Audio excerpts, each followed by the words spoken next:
Plan B.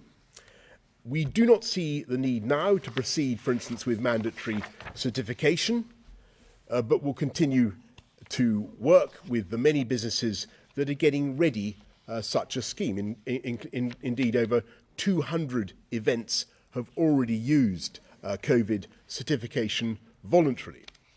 And it's just not sensible to rule out completely this kind of option now, when we must face the fact that it might still make the difference between keeping businesses open at full capacity or not.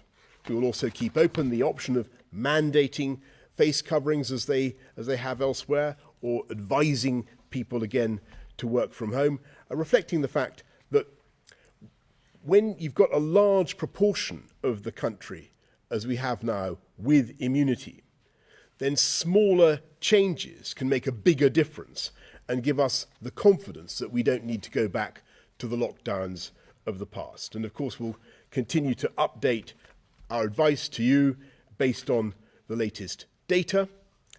But in the meantime, we are confident in the vaccines that have made such a difference to our lives.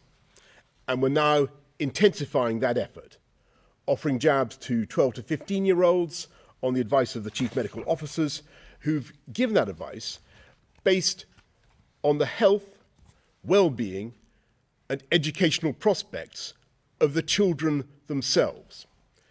And for over 50s and the under 50s who are at risk or more at risk, we're now motoring ahead with the booster programme, a third dose 6 months after your second dose. And so that's going to mean we're going to be building even higher walls of immunisation, of vaccine protection in this country.